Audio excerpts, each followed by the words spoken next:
What's up going on, Wrestling Universe? More 365, Larry, back for another episode of Talking More Wrestling. And actually, this may be now more of a weekly podcast again because I have this monster setup that is working right now. And as a guinea pig, I am using one of my closest friends, especially through podcasting at this time. And he's been on the show before. He is my indie correspondent, my overseas correspondent. Brandon, what is going on? Happy New Year. Happy New Year, man. I'm just ready for the best wrestling weekend of the year. Yes, well, that's WrestleMania. That's in a couple months. But right now, we're going to be talking WrestleKingdom, New Japan, WrestleKingdom 14. Oh, yeah, there's tons of wrestling going on that weekend, though, this weekend. There is, actually. There's WrestleKingdom, there's GCW. No, they're not running. It's ICW.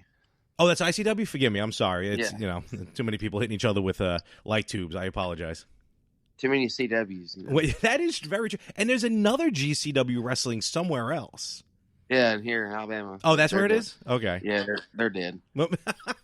That's the story that another podcast. Fair enough. I know a lot about that. That promoter is a carny. Oh, that's not good. He went to school with my mom. Did you really? Yeah. Oh, wow. All right. Well, there's a little bit of a connection. That's also why I think that Scott Armstrong's my father, but that's another story, too. But I thought one of the men that we're going to be talking about today may have been, you were hoping maybe your father, and we're talking about in one of the key matches of WrestleKingdom.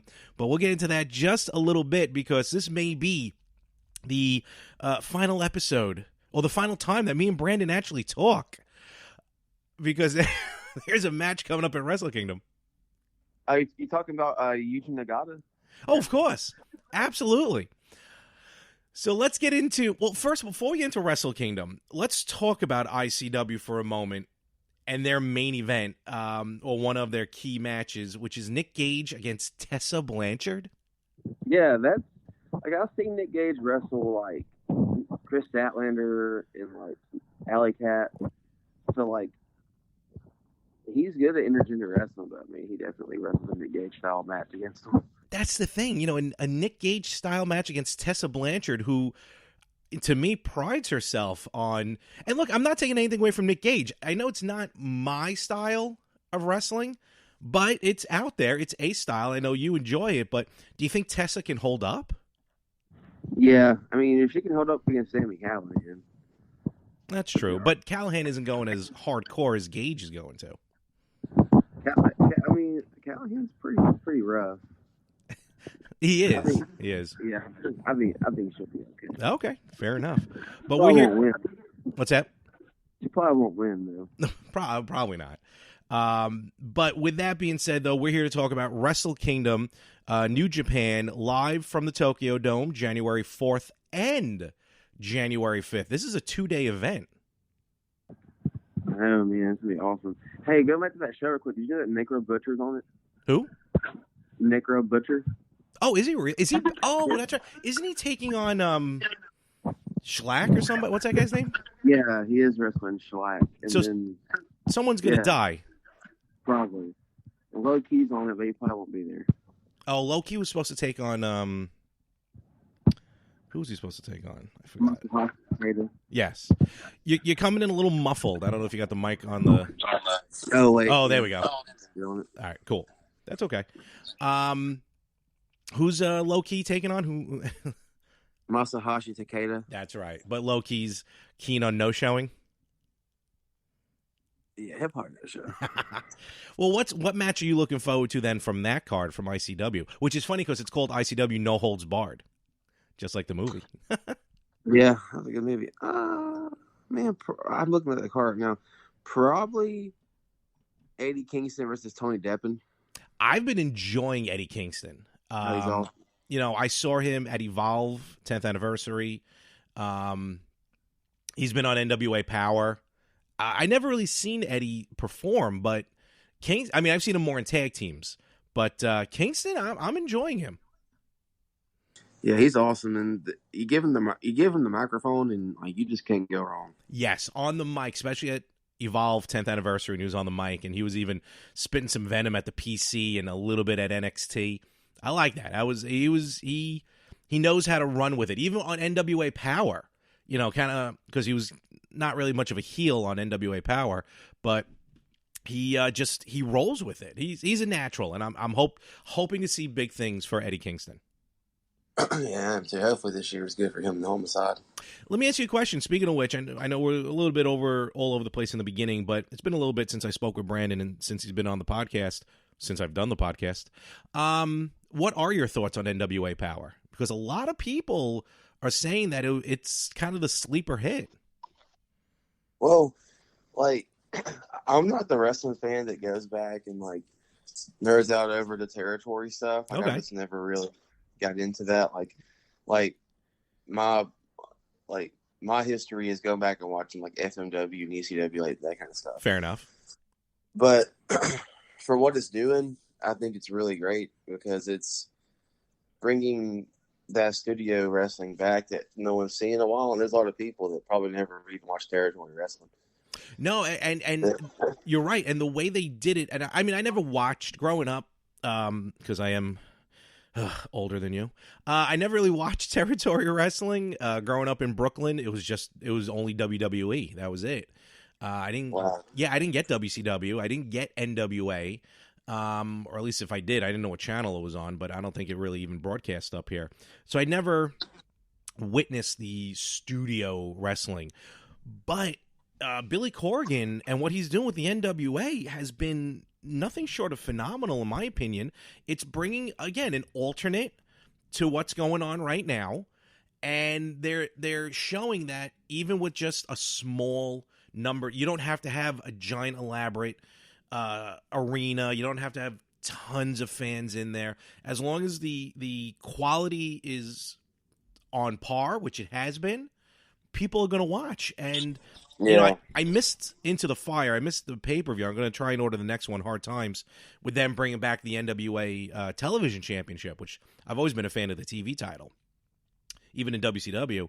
I like the direction Billy is going in, and I think it's better off that they're not competing and just trying to do their own thing, and it works, or it's working, in my opinion. Yeah, it is working because like they got guys who like are great talkers, but in the ring aren't like setting a blaze, you know. And I think it's a good play. Like Eli Drake, for example. Like I've always liked that guy a lot, but this doesn't really connect with people like in like a Raw Ospreay does, you know. I think NWA is a good place for people like him and Mr. Anderson and Nick Aldis, because you're there for them for their personality more so than the wrestling. I get it. And I think it makes it. Yeah, go ahead. Well, I think when people go to NWA, they're not expecting to see like 5-star like, high octane matches. They're expecting to see a good story, a good promo or two, and a lot of brawls and a lot of squash matches. I think in NWA they expect the top matches in top level, like for the NWA World Heavyweight Championship or for some sort of title. You know what I mean? Where on Power, you get like these 10-minute kind of squash matches, but that's fine. You know, it's always been the case. That's how I grew up. All it was squash matches before I realized what was going on. And then you get guys like, the Rock and Roll Express. I didn't think, that's more of a nostalgia act. But then you got like the former tag champions Wild Card. You have Aaron Stevens, who's really kind of getting his career back. He was, Damien Sandow in WWE. And then even on the commentary time, you got Stu Bennett, Bad News Barrett. So I think there, as much as sometimes it may come off as a, welcome home, here's, old timers day, it's kind of reigniting a lot of them. Yeah. So I think that's good. I'm glad they got rid of Cornette. You know what? Without getting into it, are you upset at Cornette because of what he did or just because he's Cornette? Because he can rub people the wrong way just by being him. Yeah. I've never liked him. Okay. But he needs to lay off G Raver. He's lay off. Oh, let me ask you this. What's up with Cornette? Because I'm sure you'll know more about this than I do. Cornette busting on that match from GCW on Twitter. Yeah, that like he's stuck in the 70s and 80s, and he needs to realize, like, hey, like, the business is different now. The fans are different now. Like the fans, he thinks it is ruined wrestling, but like, I know this podcast is like keeping kayfabe, but like, no, it's all right. I barely record this podcast, so I think people have forgotten that part. So don't worry about it. But like, we get it. We know, like, when that bell rings the first match, we forget it's a work. Exactly. You know? Exactly. Because we get it. We understand. I tell everybody, like, when I go to a wrestling event, reality is gone from me for like 4 hours, and I just sit there and have a good time. So, and what we're talking about is, it was a match. Do you know who the two wrestlers were in that match? Yeah, Blake Christian and Jordan Oliver. Okay, so it was a GCW match, not one of their typical hardcore matches, but it was very kind of a back and forth match, but it did come off as very choreographed. Look, I'm not a fan of the high flying matches. I like a more old school, heavyweight division, quote unquote. So that style of match where it's, bounce off the rope, duck, bounce off the rope, leapfrog, bounce off the rope, try and flip someone over. Oh, they reversed it. You know what I mean? Very much, and they keep moving. I'm not condemning it. It's not for me. I'm not like, I wouldn't prefer to see that match, kind of like Ospreay and Ricochet back in the day, from a few years ago. It just, to me, it was I'll call it a flip fest, but I don't mean to be derogatory by that. I just don't know other way to explain it. But with that being said, I recognize, like you just said, the business evolves. This is a different type of wrestling, like the ultra-violent part of it. Yes, maybe it did come off too choreographed, but these guys are fairly new from what I understand. Or maybe like a year or two in the business. No, Blake Christian's been around for a little bit. He just didn't break out until this year. Okay, fair enough. Jordan Oliver is a couple years in, but Blake Christian's been around, I think, 10 years. Oh, all right. Just, like I said, apologize. Yeah, like no one ever gave him a chance. GCW's like, hey, you're good. Come have a match with Alex Zane. Yeah. Oh, he's really good. Okay. But to your point, yes, Cornette is very much stuck in the 70s and 80s.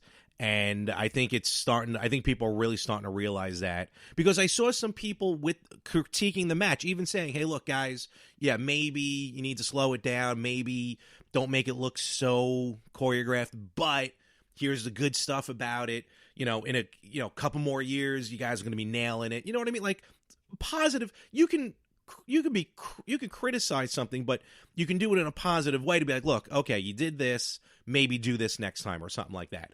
But yeah, Cornette is just like, this is garbage. Yeah, and like, I mean, he's going to bat an eye at this, but he's not going to go back to 15 years ago and bat an eye at like the early Ring of Honor stuff, because that's the same thing. Yeah, exactly. Because he was working for them. Yeah, and that's why, and I think Ring of Honor in the 2000s is why wrestling is where it's at today. I'll agree with that. I'll agree with that. He certainly helped out. And PWG, and then like ever in Japan, like people was like, "Oh, this is way cooler than the old school style. Like we want to see more of this." And of course, every other promotion is picking up on it, but there's a promotion that's based out of Connecticut that's not picking up on it yet. A big promotion in Connecticut. Yeah, real big one. All right, so let's get into the meat and potatoes then of this episode, which is going to be WrestleKingdom. Again, it's a 2-day affair. The actual event is going to be January 4th and January 5th. My boy Brandon here will have the rundown of the card. There's going to be a couple of key matches that we're going to talk about. Like I said, one of which may very well end our friendship. But before we get to that one, let's what do you got as far as some key matches here for night 1 of WrestleKingdom 14? I don't think it ruined our friendship, but it depends. Let's see where this goes. So this is actually going to be a match that won't be televised, but I want to talk about it for a minute because it's kind of a big deal. Are you familiar with Stardom? Yes, and I did see this. I did see this announced.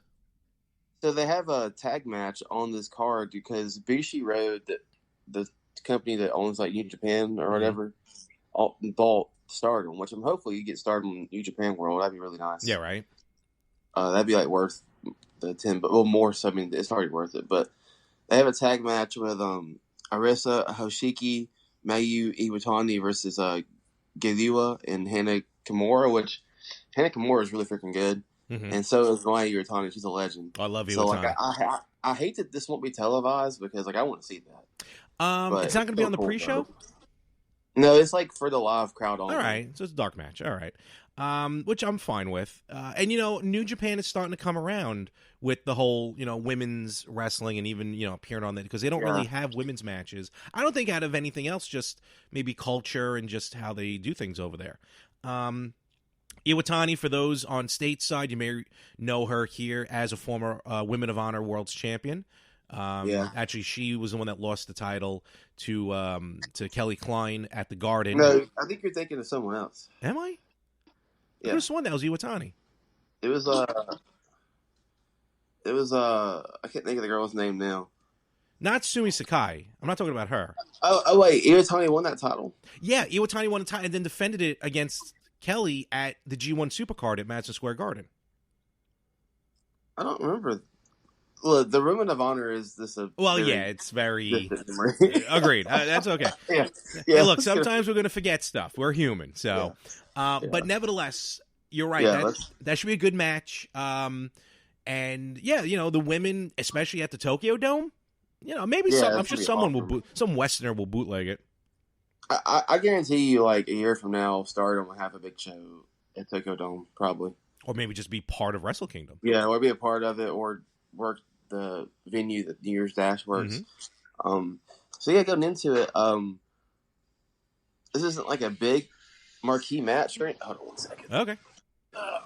Let me shut my door. They decided to start vacuuming the house. There you go.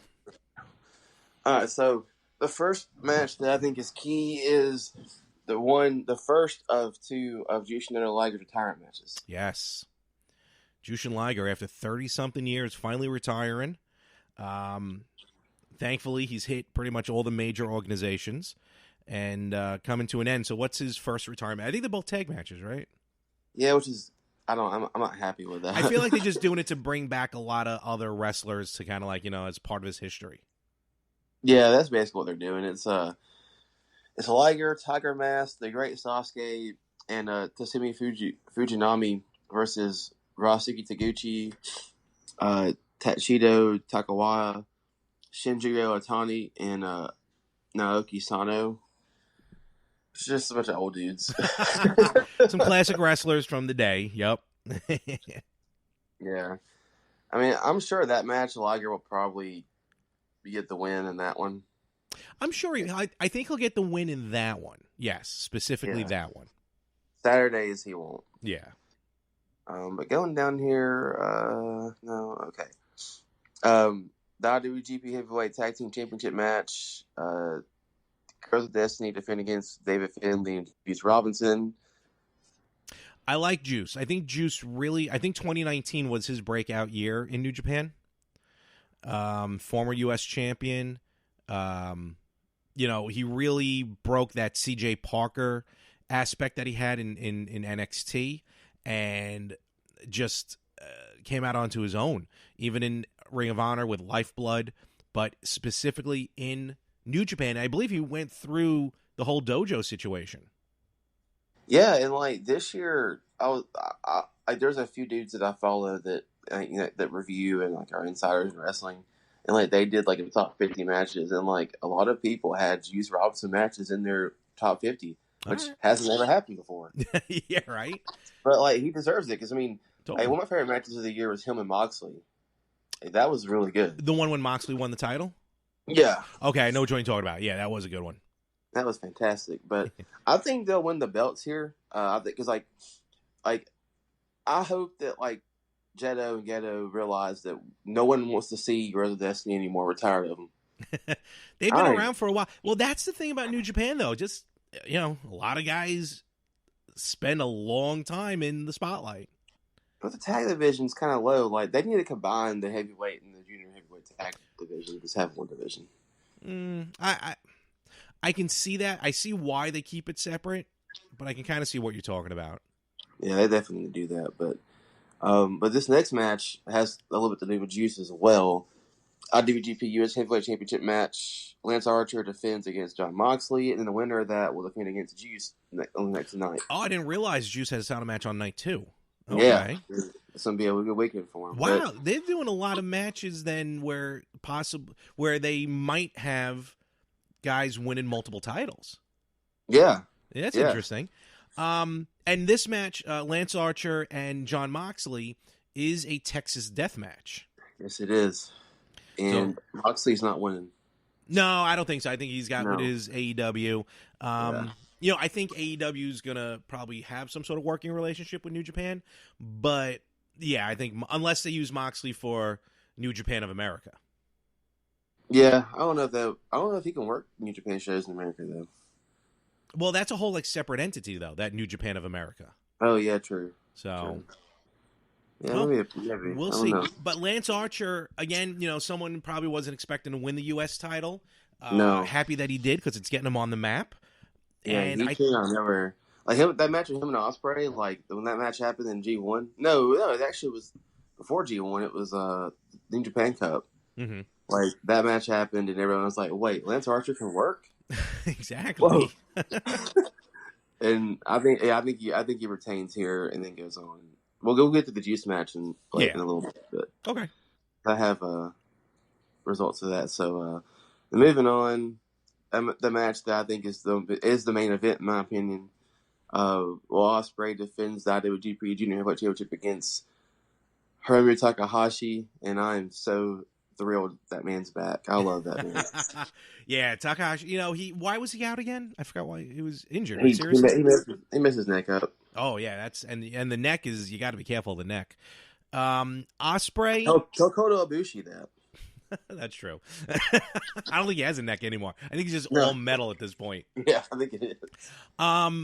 With Ospreay, when he's not too busy going back and forth on Twitter with Seth Rollins, Ospreay's really, he's proven himself over and over again in the ring with these title wins. I think it's only a matter of time, and it's weird for me to say this, but I think Ospreay still hasn't hit that mega star status for the overall, business of wrestling. But I think 2020 is going to be Ospreay's year. I mean, I think he's the best wrestler of the year. Okay. Of 2019, in my opinion. Okay. But who do you think's going to walk out with the title?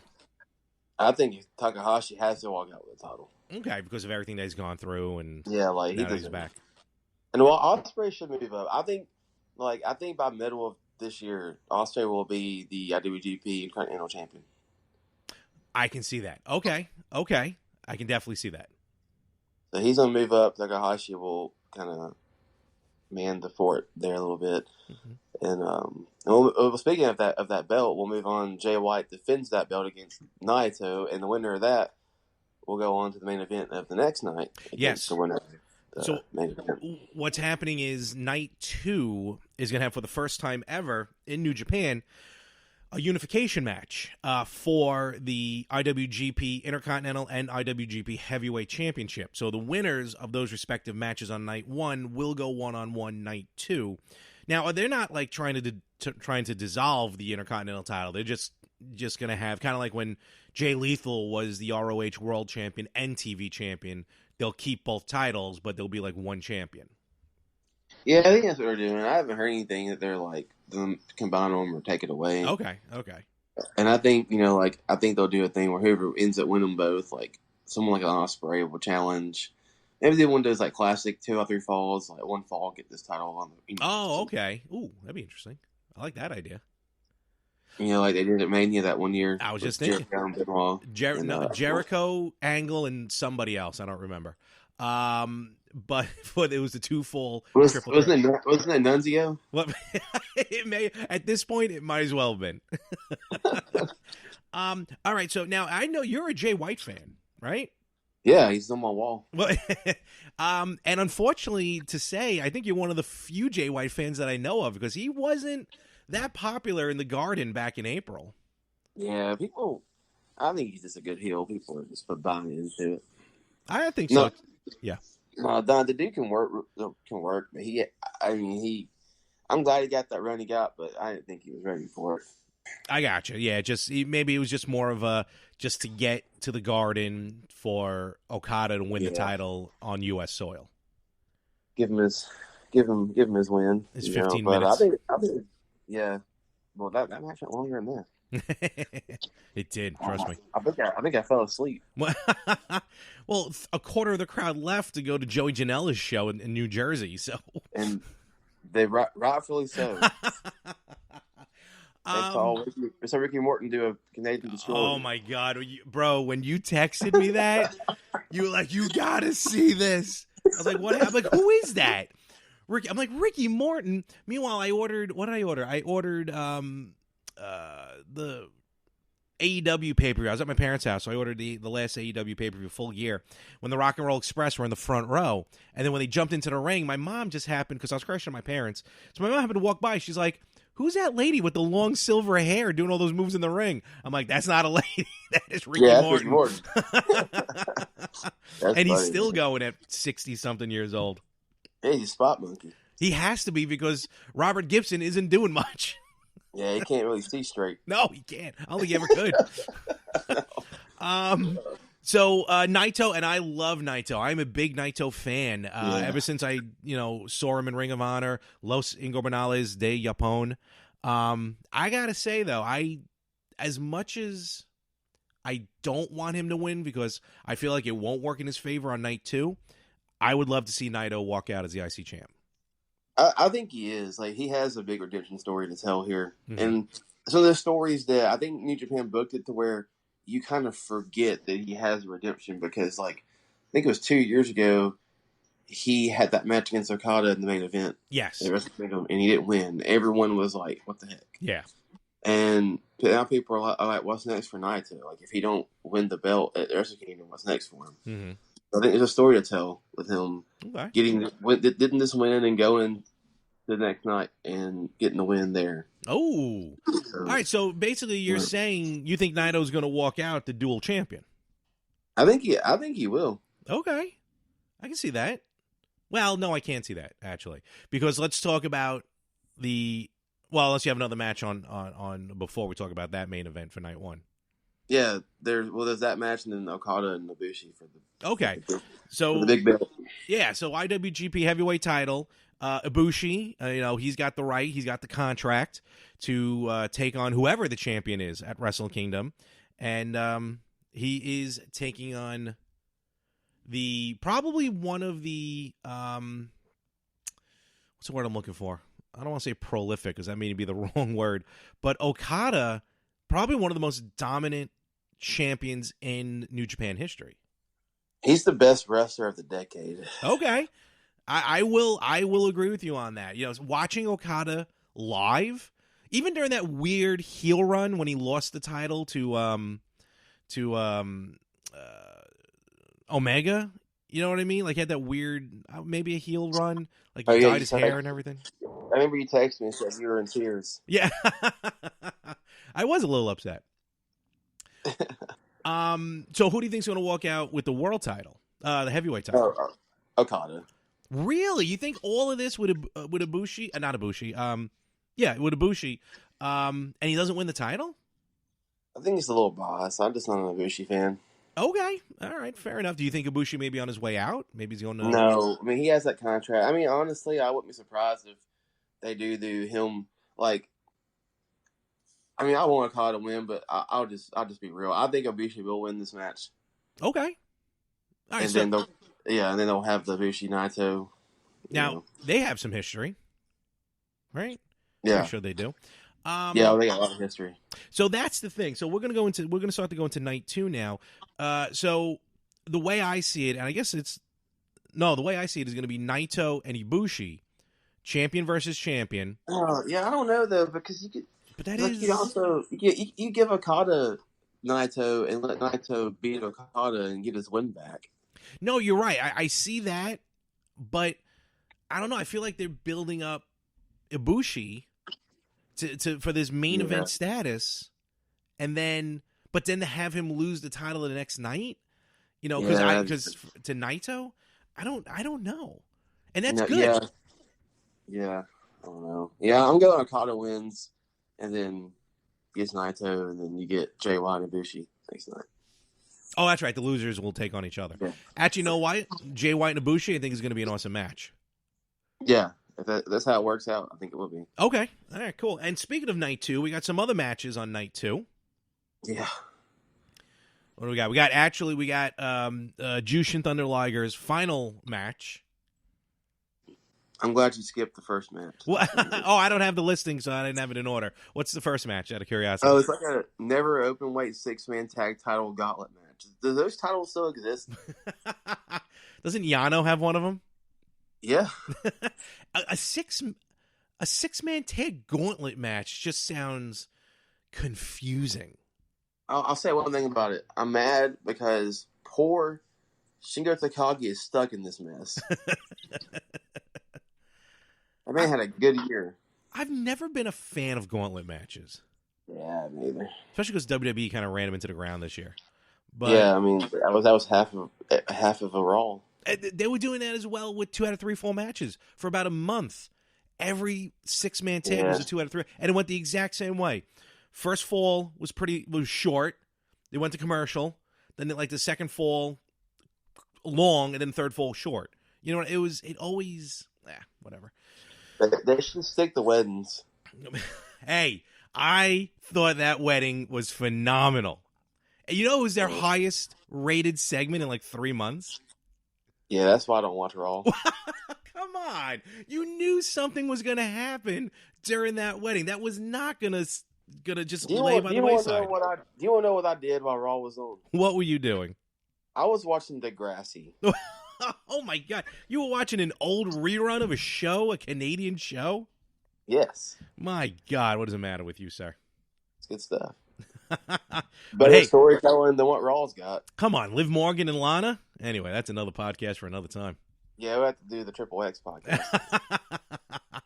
So we'll get Ace Austin on that one.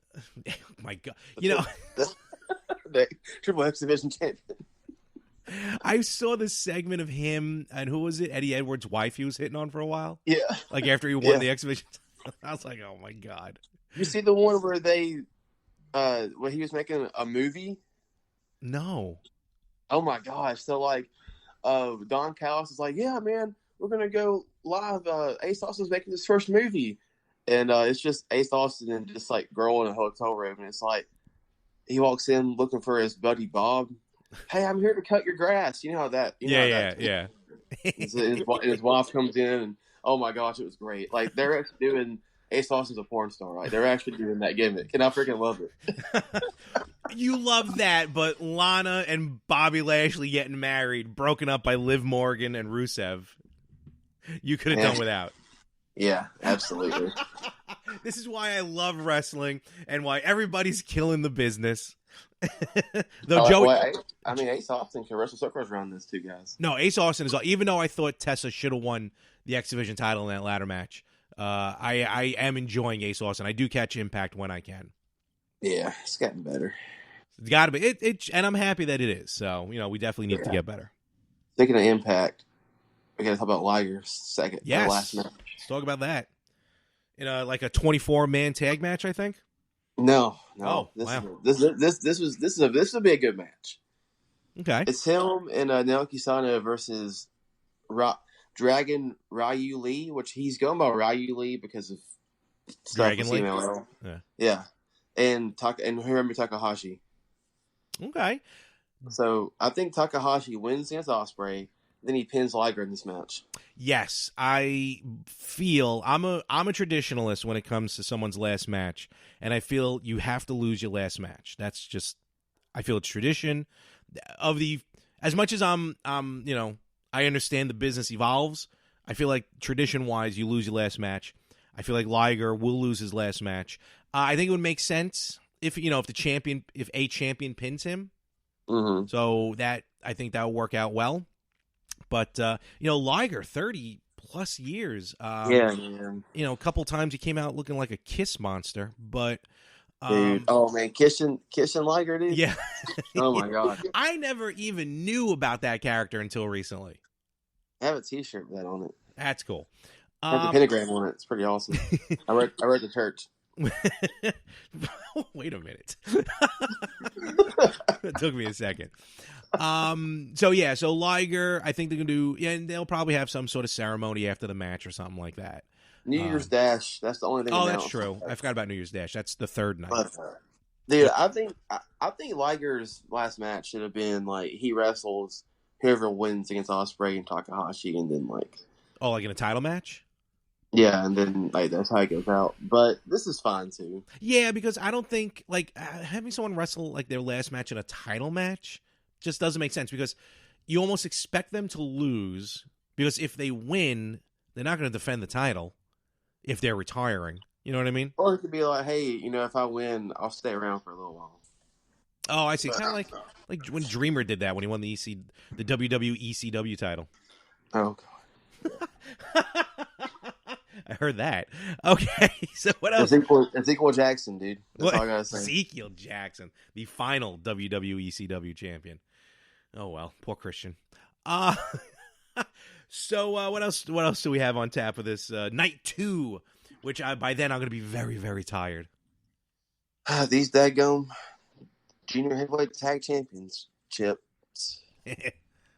El Phantasma and Ishimori defends against Sho and Yo, which I think could be a pretty good match, but I think Sho and Yo will lose and they'll eventually break up. Are they still doing the whole Roppongi 3K thing with Rocky Romero? Yeah, but like the last 2 Best Super Juniors shows have like tons of good matches. I think they're going to probably turn them. Like Sho, they'll both go singles, and Sho will probably stand out. With every tag team, you have the rocker effect. Every tag team has that one who's going to just skyrocket to superstardom. Then you have another one who's going to be doing whippets in the street during the holiday season. Who do you think between Sho and Yo? Who do you think has the capability of being the Shawn Michaels, and who would be the Marty Jannetty? Oh, definitely Sho, man. He had a good Super Junior run. Like I think he'll be the breakout. Okay. Of the 2, but we shall see. And Marty Jannetty is a better wrestler. Yeah, but look at him now.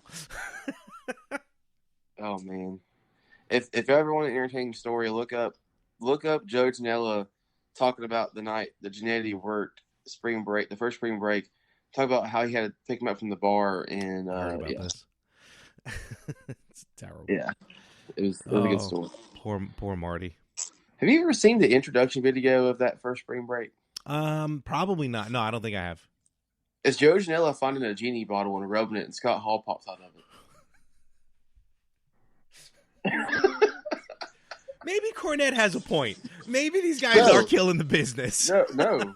He's like, hey, what's your wish? I wish to wrestle Marty Jannetty.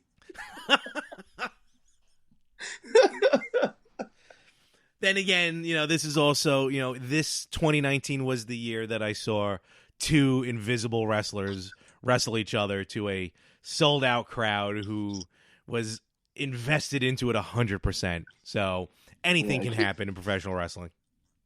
Eat our mark butts, Cornette. Oh, boy.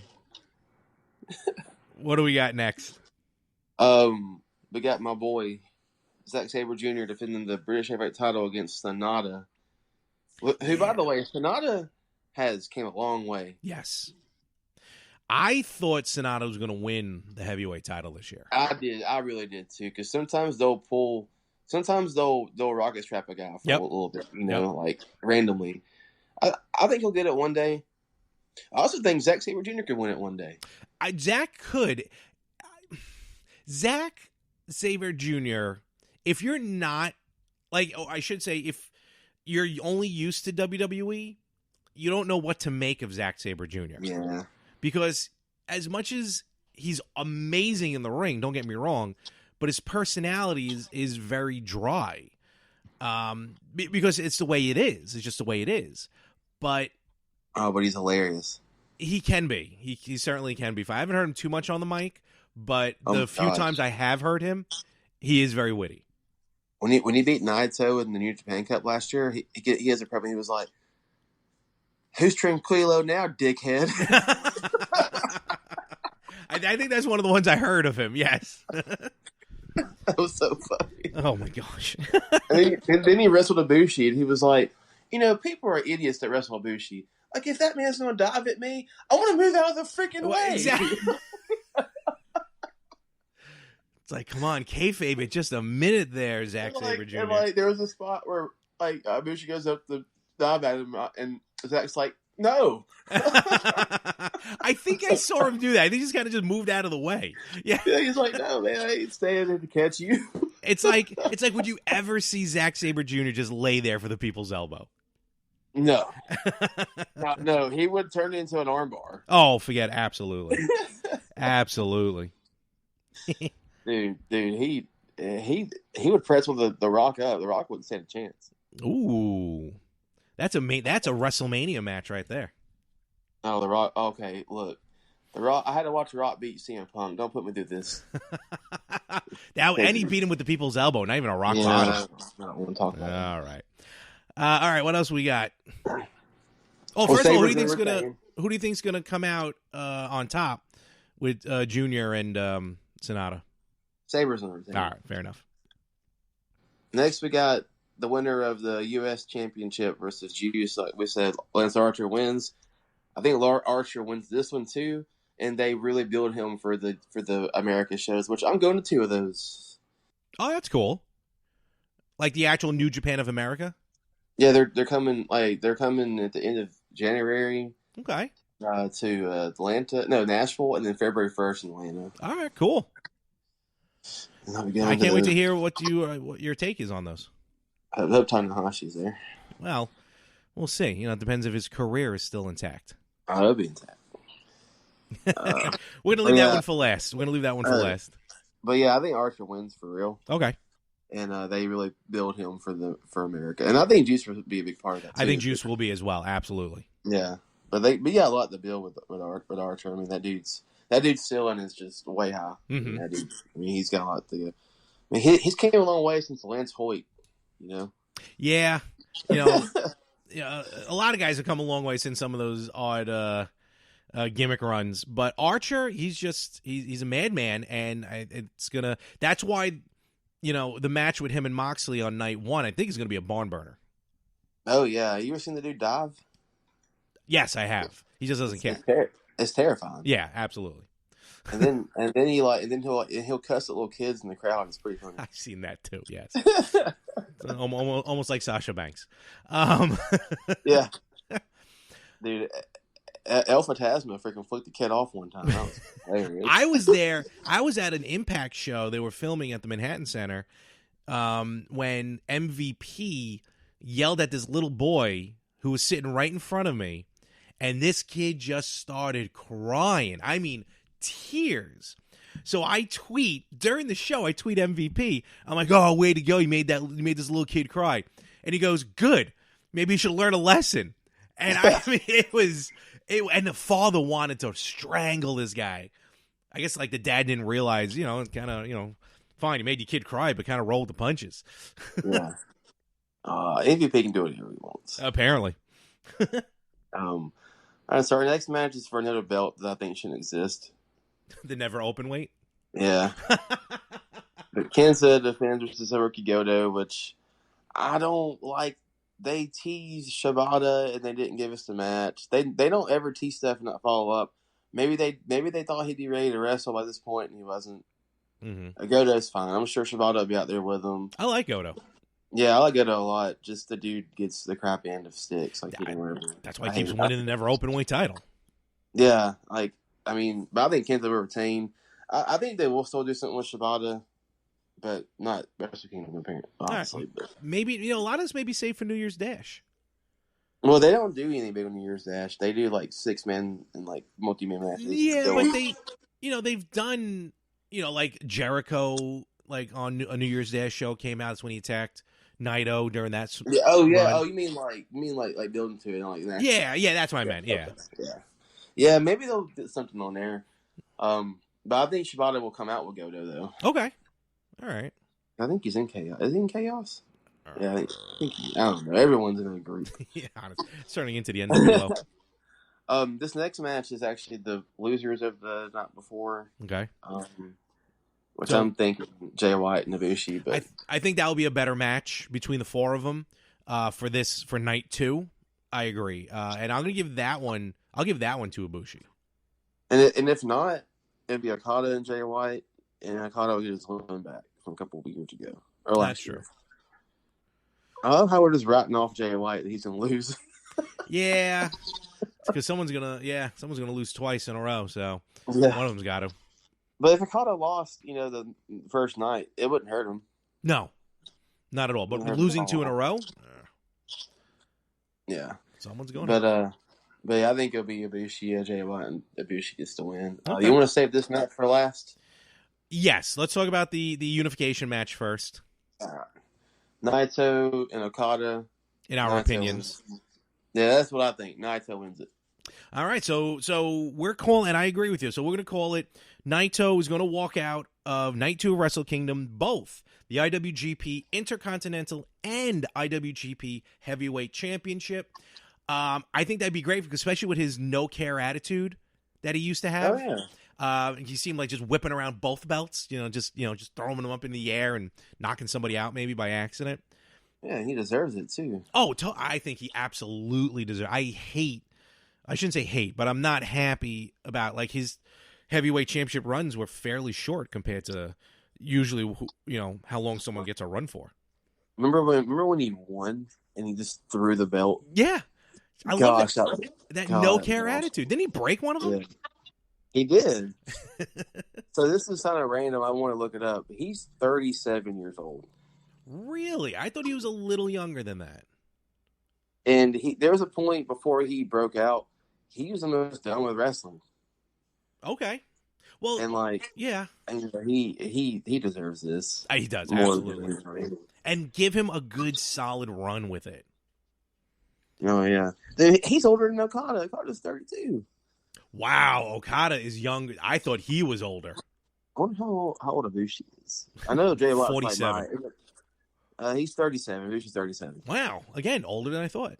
Crazy. Ibushi, his neck will probably give out on him soon. His head will roll out of the ring. Jay Watt's younger than me. So Jay Watt's 24. No, that I knew. Yeah. Isn't he the youngest IWGP heavyweight champion? Unless it's Brock Lesnar. No, yeah, he is. I'm pretty sure he is. Stupid Brock. Gosh. Can't wait for him to be done. Okay. So those are the cards. Those are the undercards, if you will, for Wrestle Kingdom Night 1 and 2, because there's only one match that is going to define this weekend. One match that is going to test the limits of a friendship. One match that now has championship implications. Brandon, shall you address to the world this match that you're going to be very sorry you're going to be watching? Oh, you mean Lashley and Rusev? Well, I am all in on a last man standing match with them too. So we got Hiroshi Tanahashi, the Ace, versus Chris Jericho. Jericho does need to get his haircut. Yes, the Painmaker, the reigning, defending, longest reigning, youngest AEW champion, Le Champion, Chris Jericho, going up against that guy who has the bum elbow or the bum arm or plays some, air saxophone, Tanahashi. Air guitar. It's the high fly flow. So, this match, let's call it the way it is. Two of the biggest names in wrestling, two big names in Japan. Tanahashi, almost godlike status maybe over there. Jericho has definitely made an impact on the Japanese wrestling scene. And as it's been announced, as per the okay by Tony Khan, owner of AEW, if Tanahashi pulls out a miracle and defeats Chris Jericho, Tanahashi will get a future AEW World Championship match. A miracle will be if Chris Jericho beats him. What happened? Oh, what if Chris Jericho wins? No, I'm saying the miracle will be if Jericho beats him. That's the miracle. Come on, man. This is Tanahashi's home. Tokyo Dome. It's home in native land. I get it, but who's walking in as champion? When was the last time Tanahashi was a world champion? Like a few months ago. Okay. Anyway, right now though, Chris Jericho is the champion. He's sipping on a little bit of the bubbly. Every word that comes out of Jericho's mouth becomes a T-shirt. Granted, Yeah. Jericho had the belt stolen on the first night he won it, but whatever, he got it back. Yeah. So I remember the year started with Tanahashi, a champion. He beat Kenny Omega. He did. And I don't think Jericho was doing anything in the beginning of the year. That's correct. He was drunk. Oh, that's pretty straightforward. Am I wrong? You may have been. It was New Year's Day. Why not? But, all right, so before we get really into it, let's talk about the accomplishments. First of all, what is Tanahashi's resume? Yeah, he's a multi-time IWGP Heavyweight Champion. I mean, the dude. New Japan was in a really weird spot, kind of a dying spot, and that man just put the backpack on and thought, "Hey, get in." He is. Has he ever been a heel? I don't think so. No, or at least not since he's been popular. Maybe early in his career, maybe early in his career. Yeah. The dude is Japanese, John Cena, which I think he's better than Cena, but I'm just using for I get people it. who are familiar with him. It makes sense. You could have a show that's just a crap show, and then Tanahashi music hits, and people forget. It's just the dude's just. He's what they say he is. He's the ace of Japan. The dude's a multi-time champion. He's beaten the best, wrestled the best. He's even came over in America and done stuff for Ring of Honor. Went to the UK, done stuff at Rev Pro. He's done everything except for wrestling for the E. Which maybe down the road, you never know. Never say never. I have a fantasy booking for a tag team. Oh, let's hear it. Okay. So if Cena ever wants to come outside the E, he should team with Tanahashi in the World Tag League, and they'd be called Jonahashi. Folks, if you have an issue with any of the jokes that are done here, just address all your concerns to Brandon with terrible jokes. I'll give you my email address. Jonahashi. Actually, I do kind of like that. It's almost as good as Benifer or whatever it was. My email address is the Doctor of Tanahonics at gmail.com. What, are you sitting up all night just thinking? Just thinking of these puns? I just came up with that. My God. All right, so Tanahashi, like you said, the ace of New Japan. Chris Jericho goes by many monikers. He has reinvented himself over the last 25 years. He's the only man to beat The Rock and Stone Cold Steve Austin in the same night to become the first ever undisputed champion. Don't forget it. Never forget it. 10-time Intercontinental champion, 9 with WWE, 1 with New Japan. And currently, and even I will admit, I was not expecting him to win the title, but Jericho, the current AEW champion, and holding it a little longer than I would have figured they would keep the belt on him. So, talent-wise, before we get into it, talent-wise, they're both, I think, equal. I think they both can bring it. They both have. Yeah. How old is Tanahashi? Tanahashi is. He's Jericho is. I think Jericho's 49 this year. He's getting. Or 48. He's getting there. He's getting close to your age, Larry. Hey, how dare you? Guess who's been uninvited to my birthday party now? Tanahashi's 43. Okay, all right. So these guys fairly in the same area as far as their, look, I'm not saying they're in their primes anymore, but they're still performing top level for the two of them. Do you think this is the beginning of a working relationship? It's got to be a working relationship between AEW and New Japan. They wouldn't be doing the stipulation if it wasn't. That's what I'm thinking. And I think Tanahashi. I think he's gonna win, and they'll do that match. maybe on TV. It'd benefit more on TV than the pay-per-view. You don't think they'll do it? I kind of thought they were going to do it maybe at their, what's that next? New Revolution or New Resolution that they're calling? I think Moxley has to go to that win. Oh, that's true. But you put Tanahashi on your TV, wrestling for the belt, that's gonna be hot. You know what? I think that would make a Dynamite episode. No pun intended. Absolutely. Oh yeah, it would, and it would give a lot of eyes for New Japan if that's the partnership they're going for. Because people that don't watch New Japan be like, wait, how do I watch this? It's $10 a month, okay? Yeah, even kind of less than that, depending on how good the dollar is going with the yen. Which, by the way, I have to sign up for New Japan World today. Yes. I've signed up New Year's Eve, and then they bill me again on New Year's Day. So, yeah, it's weird. Yeah. So, yeah, and it's weird too. Just to talk about it, definitely check out New Japan, NJPWWorld.com. Basically, it's the WWE network for New Japan. Just for those who may not be familiar with it. For those who depend on access, they're not doing access. Yeah, right. They're I think their contract's up, right? Yeah, access is going with Impact, which I mean, Impact's great. I just don't think they're not the beast in New Japan is, but we'll see. True. You never know. But with New Japan, yeah. So, and you're better off ordering or watching WrestleKingdom through NJPW World.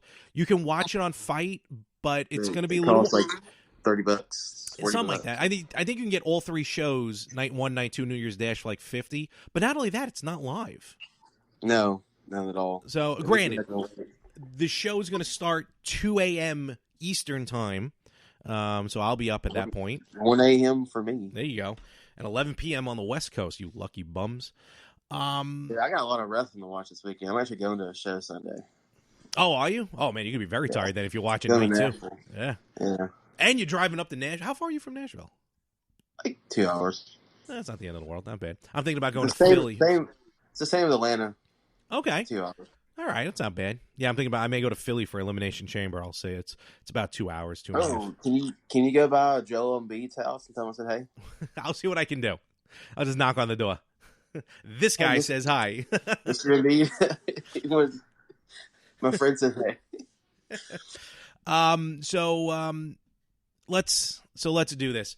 So I've been a fan of Chris Jericho since I first saw him in WCW, even a little bit in ECW. I didn't really catch him in ECW, saw him in WCW. He is, Hulk Hogan in my eyes is number 1 of my favorite wrestler of all time, but Jericho is 1A. They're right there, Hogan and Jericho. Jericho was one of the few things I loved about WCW. Coming over to WWE, phenomenal. Tanahashi, I remember when I don't know if we were friends. I don't know if we knew each other when I ran into Tanahashi. Oh yeah, it was this past April. Yeah, duh. Yeah. Yeah. So we were friends. When I saw Tanahashi, you didn't FaceTime me. I didn't realize you were such a Tanahashi fan. To be fair. Yeah. And he was being accosted by everyone outside of the Garden. I'm like, let me leave the guy alone. And I texted him like, oh, check it, New Japan wrestler. And that's when I found out how much of a Tanahashi fan you are. Love him. He's the actual. Never mind. I can't say this name. The Ikarola of Rockarola. I don't know. The Ayatollah of Rock and Rolla. There you go. Yeah. Okay. Now you've crossed the line. Now you've done it. This was a cool podcast. It was fun, but you just did. That's not cool, man. Dude, I would go watch him play air guitar before I go watch a Fozzy concert. Hey, I've been to a Fozzy concert. They rock the house. Well, I can't relate. Fozzy sucks. I'm just it's just not me being I'm just being completely honest. Fozzy sucks. Yes, they started as a tribute band. They called themselves Fozzy Osbourne, but now they have original music. Jericho coming out to Judas. What does Tanahashi come out to? Nothing, because he makes no sound when he does air guitar. He has a great interest music. He plays air guitar to it. It's fantastic. So let's lay it on the line. Let's make it official. Who's winning this match? Tanahashi. I'm going Jericho. Should we put a bet on it of some sort? I don't know what it could be, but I'm not a gambling man. No, I'd have to say money. I just watch Uncut Gems. I don't want Kevin Garnett stealing nothing from me. It could be a gentleman's bet, or maybe, all right, if Jericho wins, I'm trying to think. I don't know. Maybe you'd have to watch Raw in its entirety for 1 month, all 3 hours for 4 weeks in a row. Oh, that's actually pretty awful.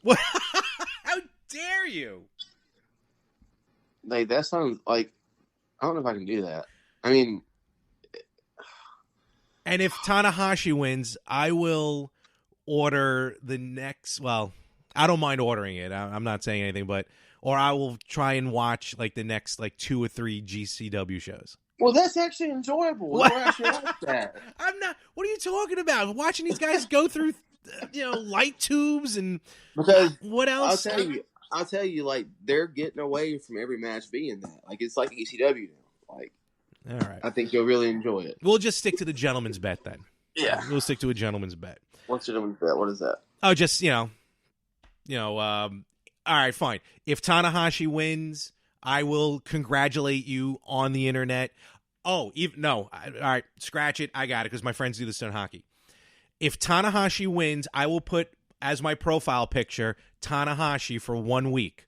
If Jericho wins, you got to put a profile picture of Jericho for 1 week on your, social media. I'll even do like a double pick, Jericho and a New York Islanders player. Well, I mean, the Islanders, I think they beat Pittsburgh last time. Yeah. So, well, we won the one before it, so. Crosby's, whatever. Yeah. Hey. Careful. I'm getting out of my element. I got to be careful. I got to go back to what I'm at. So we'll do that. All right. That will be the gentleman's bet. And we will see how it all unfolds this weekend. I'm going to try and post this episode before Saturday.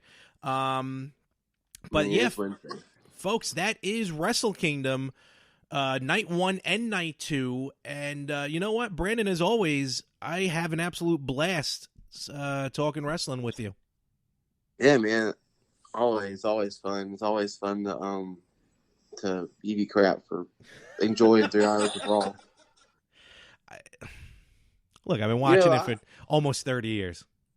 I mean, I've been watching it for almost 20-something years, man. I'm 27, and I've watched it my whole life. But I just like, our buddy Jacob, if y'all remember him from the WrestleMania stuff, like, I wish I could see that it would be like you guys still see it. Like, I don't know. You know what it is? Here's how I see it. I see everything as its own element at this point.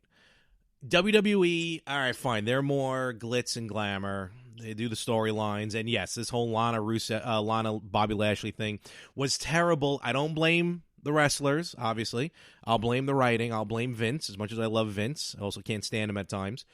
But to be fair, Lana, I think she knew how terrible it was, but she just ran with it the best she could. Like, she just drove it into people, which at the same time, I'm like, all right. Like, when you can tell the talent realizes it's dumb, but they're trying their best to make it work, it's somewhat enjoyable sometimes. Bobby Lashley's just happy to be there. I've never been a fan of Bobby Lashley, so yeah, I don't know where he'd be working otherwise. Impact, but yeah, man, I tell Jacob all the time, like, I wish I could enjoy it like y'all do, but I just can't. I can't. Like once you become like exposed to what I was exposed to, like the indie side, and once you get really invested in it, like, you can't really go back. I totally get it. Well, how do you feel about NXT? Oh, I don't even consider NXT a WWE. Like, it's so different. It is. It is. It really is. Like, I actually had a friend come over who doesn't really watch WWE. He like follows like AEW, Ring of Honor and stuff like that. And he didn't really was familiar with NXT. I don't know how he escaped NXT. It was really weird. But I had it on. He was like, "What promotion is this?" NXT. He goes, "NXT. Oh, that's that thing WWE did. Did they break away?" I'm like, "No, it's under the banner. Triple H owns it." And he was like, This don't look like WWE, man. I'm like, exactly. No, exactly. Triple H knows what he's doing, so that's why I can't wait for Triple H to eventually take over. Yeah, but I mean, Vincent Mann's going to live to like 200 years Oh, old. agreed. Absolutely agreed. In 100 years, when he finally dies, then it's taken over. Then we'll see what He's not happens. going to die. He's just going to like fade away. Just with a snap. Yeah, he's just going to be one of those like, he's going to be sitting in this chair and he's going to. Very Star Wars like. Yeah, he's going to be a Force ghost. All right. So, Brandon, where can we find you on social media? The Transient Times on Instagram, Braden W. Miller on Twitter. Before we end, I want to cheap plug something. Go for it. I've talked about this on the podcast before, but IWTV, IndependentWrestling.tv, they announced last night on Beyond's show that they partnered with Smart Mart. Do you familiar with Smart Mart? Oh, yes. So, they do all the GCW shows. Well, IWTV will be entering this year with a partnership with GCW. Oh, wow. I don't know if that means that GCW is going to be live streaming their shows, but all their back catalog will be on there with everything else for $9.99 a month. Wow. All right. That's big time. Absolutely big time. So, like, that first spring break that I was talking about earlier? Oh, yeah, It's on there already. It's on there now. Maybe I'll do a free trial. Yeah. Check it out. Oh, yeah. They do that. And if you go to, like, look at some promotions, they have promo codes of some promotions, and I think it gets you, like, a couple weeks free. I'll take it. But IWTV, like, if you want to follow indies from, like, the Midwest, the Southeast, some up north, like, stuff like that in that little region, like, north, like, I'm bad with regions, like, Midwest, Southeast, like, Northwest, like, or that little region. Mm-hmm. IWTV has everything. I mean, they cover a lot of the promotions from Tennessee that I go to a lot, like, Sunday I'm going to Southern Underground Pro in Nashville. That will be live on IWTV. Okay. Sunday at 2. So, like, if y'all want to follow that little, like, that area of the indies, it's $10 a month to $9 a month, and GCW will be partnering up. And I think, from what I understand, all of Smart Mart's back catalog will eventually make their way to IWTV. Okay, so eventually we get the whole history. All right, cool. Yeah, so you get a lot of stuff. All right, so a lot of stuff on there. Go check it out, folks. Remember, check out it. Yeah, as much as I love WWE, as much as Brandon loves the indies, it's awesome that it's all here. And I've always said, support indie wrestling. You never know who you're going to see for the first time. You never know who you're going to see for the last time. And if y'all have Honor Club, watch the Ring of Honor show Saturday night in Atlanta, or next Saturday night on the 11th. Because I'll be there, third row. Oh, sweet. I got a quick story about Honor Club, then we'll wrap it up. I was an Honor Club VIP member. I was checking something out. I wanted to try and update my billing credentials. And somehow, without warning, I canceled my VIP access. Like, it didn't even say, are you sure you want to cancel? It just canceled. Not only that, it canceled immediately. So it didn't let it run out for the rest of the year. And I didn't get a refund for the difference.